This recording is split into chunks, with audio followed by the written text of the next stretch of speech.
Hello dear students, most welcome to YouTube channel success world MCQ. तो चलिए आज हम फिर से लेकर आ चुके हैं लुसेंट जी के मॉक टेस्ट 7 को। तो जल्दी से सभी लोग लाइव में जुड़ जाइए। जैसे कि पता है कि ये क्लास आपका हर रोज रात 8 बजे लाइव में होती है। तो सभी को गुड इवनिंग। जल्दी से सभी लोग लाइव में जुड़ जाइए।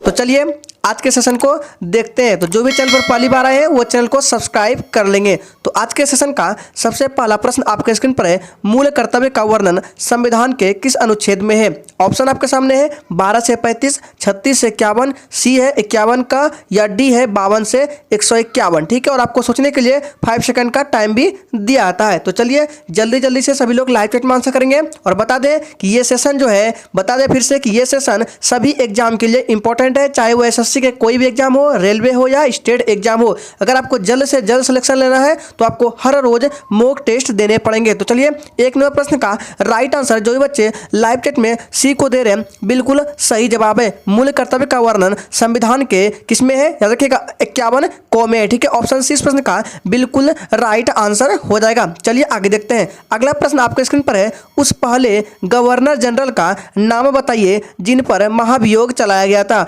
Lord Ripon, lord Lytton, Warren Hastings, या डी लॉर्ड डलहौजी। बताएंगे जल्दी से इसका राइट आंसर क्या होगा। अगर आपको ये सेशन अच्छा लगेगा तो प्लीज सेशन को सभी लोग लाइक कर देंगे। तो चलिए दूसरे नंबर प्रश्न का, जी बिल्कुल याद रखिएगा, दूसरे नंबर प्रश्न का जो ये बच्चे लाइव चैट में सी को दे रहे हैं, बिल्कुल सही जवाब है वॉरेन हेस्टिंग। उस पहले गवर्नर का नाम क्या है, वॉरेन हेस्टिंग, जिन पर महाभियोग चलाया गया था। काफी इंपॉर्टेंट प्रश्न है और कई बार कई एग्जामों में भी ये रिपीट हो चुका है, तो इसको ध्यान में रखना है। अब आपको स्क्रीन पर एक प्रश्न दिख रहा होगा कि भारत का जो संविधान है जो बना वो कितना समय में बना, यानी कि भारत का संविधान जो बनने में कितना समय लगा। इसका आंसर आपको कमेंट बॉक्स में सबसे पहले देना है। तो चलिए थोड़ी देर वेट कर लेते हैं, फटाफट से कमेंट बॉक्स में आप लोग आंसर करेंगे।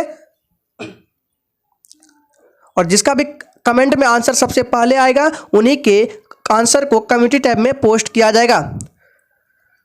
तो चलिए उम्मीद करते हैं आप लोगों ने कमेंट बॉक्स में अपना आंसर टाइप कर दिया होगा। तो चलिए आगे बढ़ते हैं। तो अगला प्रश्न आपके स्क्रीन पर है, संविधान के भाग 9 में किसका वर्णन है। पंचायत, निर्वाचन, राजभाषा, या डी आपात उपबंध का। बताएंगे जल्दी से ये राइट आंसर क्या होगा। सारे के सारे सिलेक्टेड प्रश्न है, काफी इंपॉर्टेंट प्रश्नों को इस सेशन में कराया जाता है, तो इसलिए आपको हर रात 8 बजे लाइव में आना है। तो तीसरे नंबर प्रश्न का राइट आंसर जो भी बच्चे लाइव चैट में ए को दे रहे हैं, बिल्कुल सही जवाब है। संविधान के भाग 9 में पंचायत का वर्णन है। ऑप्शन ए इस प्रश्न का बिल्कुल राइट आंसर है। नेक्स्ट क्वेश्चन पर लौह स्तंभ को किसके द्वारा बनवाया गया था। चंद्रगुप्त प्रथम, चंद्रगुप्त द्वितीय, समुद्रगुप्त, या डी इनमें से कोई नहीं।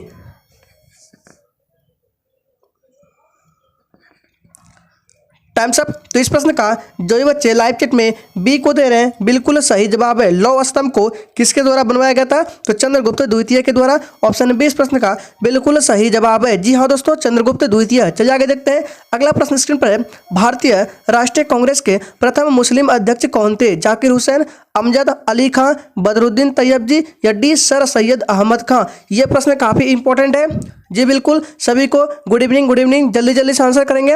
और बता दें कि ये जो मॉक टेस्ट आपका हर रोज हो रहा है, सभी के प्लेलिस्ट भी बना दिए गए, लिंक आपको वीडियो के डिस्क्रिप्शन बॉक्स में मिल जाएंगे। तो 5 का राइट आंसर सी हो जाएगा, बदरुद्दीन तैयब जी भारतीय राष्ट्रीय कांग्रेस के प्रथम मुस्लिम अध्यक्ष थे। चलिए आगे देखते हैं। अगला प्रश्न स्क्रीन पर है, पल्लवों की राजभाषा क्या थी। उर्दू, अंग्रेजी, फारसी, या डी संस्कृत।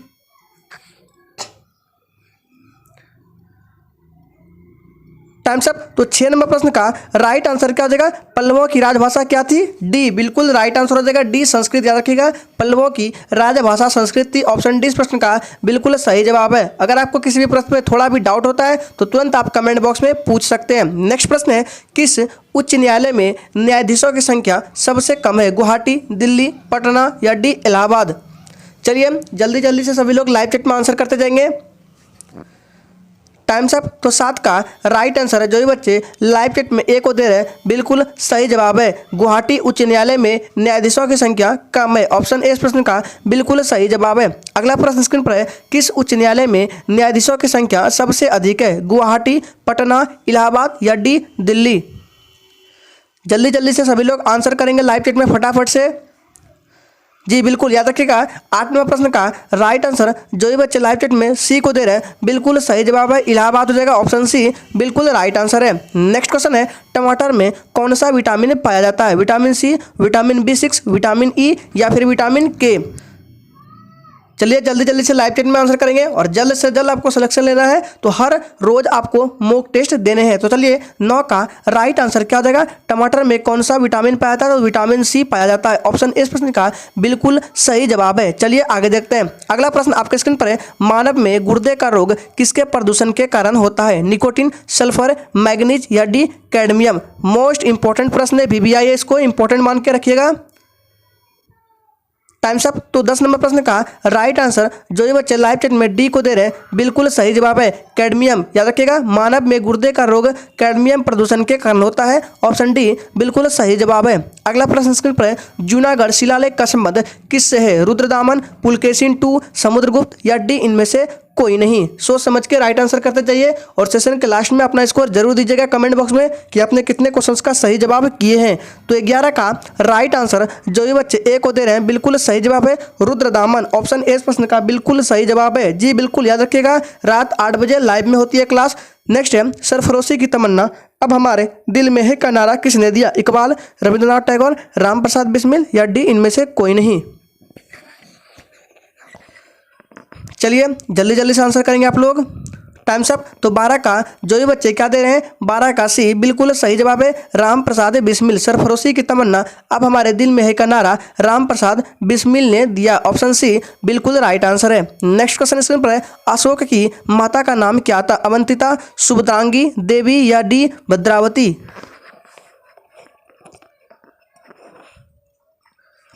Times up. जी बिल्कुल याद रखिएगा, इस प्रश्न का सही जवाब है बी हो जाएगा, शुभद्रांगी। ऑप्शन बी बिल्कुल सही जवाब है। अगला प्रश्न को देखते हैं। नेक्स्ट क्वेश्चन स्क्रीन पर है, भविष्य का धातु किसे कहा जाता है? टाइटेनियम, चांदी, हीरा या फिर डी सोना को? चलिए जल्दी जल्दी से लाइव क्यूज में आंसर करते जाएंगे आप लोग। Times up. तो इस प्रश्न का सही जवाब 14 का क्या हो जाएगा? टाइटेनियम भविष्य का धातु कहा जाता है। ऑप्शन ए बिल्कुल राइट आंसर होगा। नेक्स्ट क्वेश्चन है, कृष्ण क्रांति का संबंध किससे है? फल उत्पादन, झींगा उत्पादन, खनिज तेल उत्पादन या डी उर्वरक उत्पादन? Times up. तो 15 का राइट आंसर क्या हो जाएगा? याद रखिएगा, कृष्ण क्रांति का संबंध खनिज तेल उत्पादन से है। ऑप्शन सी बिल्कुल राइट आंसर होगा, 15 का सी। नेक्स्ट क्वेश्चन है, भारत आने वाला प्रथम रूसी प्रधानमंत्री कौन था? स्टालिन, लेनिन, गोरबाचोव या डी बुल्गानिन? फटाफट से आंसर करते जाएंगे लाइव चैट में। चलिए, अगर आपने अभी तक सेशन को लाइक नहीं किया है तो प्लीज सभी लोग एक बार सेशन को लाइक कर देंगे। तो 16 का राइट आंसर क्या हो जाएगा? डी हो जाएगा। याद रखिएगा, बुल्गानिन भारत आने वाला प्रथम रूसी प्रधानमंत्री। ऑप्शन डी बिल्कुल सही जवाब है।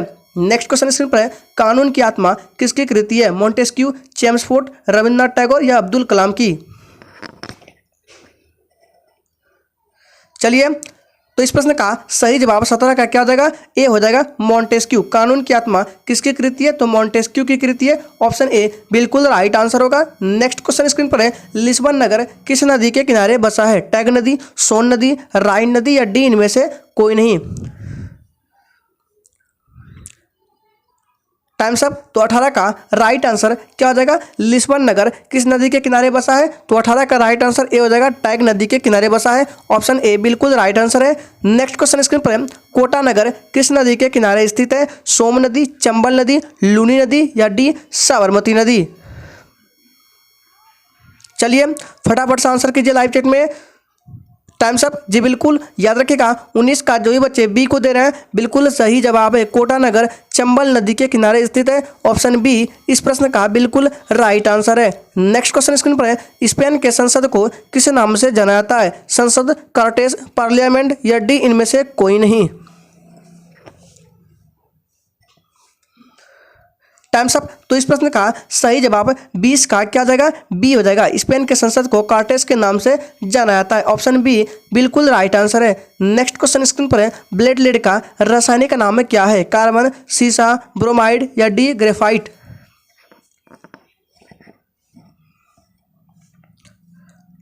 Times up. तो 21 का राइट आंसर क्या हो जाएगा, डी हो जाएगा। याद रखिएगा क्या हो जाएगा, डी। ग्रेफाइट, ब्लेड का रासायनिक नाम ग्रेफाइट है, ऑप्शन डी बिल्कुल राइट आंसर हो जाएगा। चलिए इसी के साथ आगे देखते हैं। अगला प्रश्न है, कोशिका का ऊर्जागृह किसे कहा जाता है, लाइसोसोम, सेंट्रोसोम, केंद्रक या फिर डी इनमें से कोई नहीं।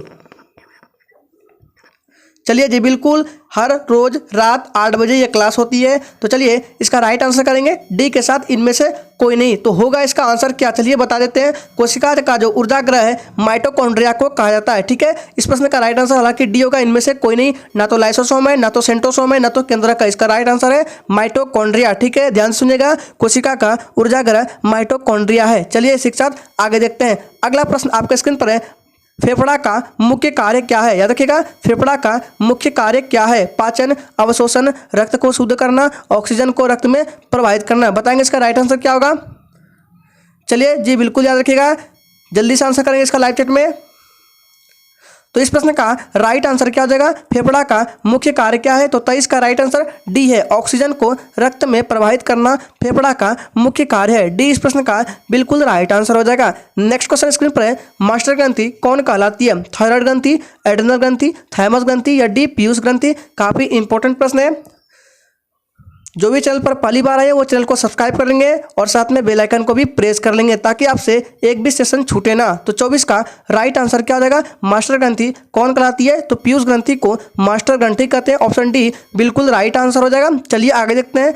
अगला प्रश्न स्क्रीन पर है, विटामिन B6 का रासायनिक नाम क्या है, थायमिन, पायरिडॉक्सिन, निकोहिमाइड या डी इनमें से कोई नहीं। चलिए फटाफट से आप लोग लाइव चैट में आंसर देते जाइए जल्दी जल्दी से। जी बिल्कुल याद रखिएगा, 25 का सही जवाब क्या हो जाएगा, बी हो जाएगा, पायरिडॉक्सिन। विटामिन B6 का रासायनिक नाम, ऑप्शन बी बिल्कुल सही जवाब है। चलिए आगे देखते हैं। अगला प्रश्न है, बोकारो इस्पात कारखाना किस पंचवर्षीय योजना के काल में स्थापित हुआ, तृतीय, चौथा, छठा या डी पांचवा।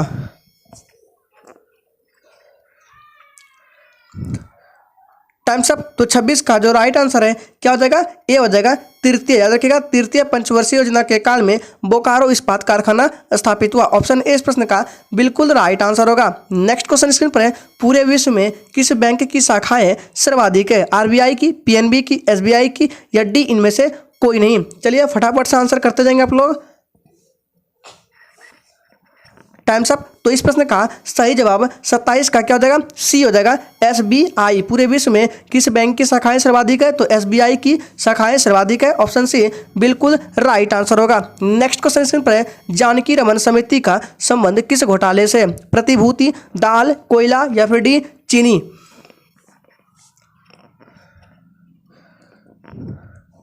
Times up. तो 28 का राइट आंसर क्या हो जाएगा, याद रखिएगा, ए बिल्कुल राइट आंसर है, प्रतिभूति, ऑप्शन ए बिल्कुल राइट आंसर होगा। नेक्स्ट क्वेश्चन है, किस दिन पृथ्वी सूर्य से सर्वाधिक दूरी पर रहता है, 4 जून, 4 जुलाई, 4 अगस्त या डी 4 सितंबर को। चलिए जल्दी जल्दी से लाइव चैट में आंसर करते जाएंगे। Times up. तो इस प्रश्न का राइट आंसर है, जो भी बच्चे बी को दे रहे हैं उनका बिल्कुल सही आंसर है, 4 जुलाई को क्या होता है, पृथ्वी सूर्य से सर्वाधिक दूरी पर रहता है, ऑप्शन बी बिल्कुल सही जवाब है। नेक्स्ट क्वेश्चन है, अंधकार महाद्वीप के नाम से किसे जाना जाता है, अफ्रीका, ऑस्ट्रेलिया, अंटार्कटिका या डी इनमें से कोई नहीं। ये आज के सेशन का आखिरी प्रश्न है, तो जिसने भी सेशन को लाइक नहीं किया प्लीज दिल से एक बार वे सेशन को लाइक कर देंगे। तो चलिए 30 का राइट आंसर क्या हो जाएगा, ए हो जाएगा, अफ्रीका। याद रखिएगा, अफ्रीका महाद्वीप को अंधकार महाद्वीप के नाम से भी जाना जाता है, ऑप्शन ए इस प्रश्न का बिल्कुल सही जवाब हो जाएगा। तो आज के सेशन में टोटल 30 प्रश्न थे। उम्मीद करेंगे आपको ये सेशन अच्छा लगा होगा। तो चलिए फिर से मिलते हैं कल रात 8 बजे नेक्स्ट मॉक टेस्ट के साथ।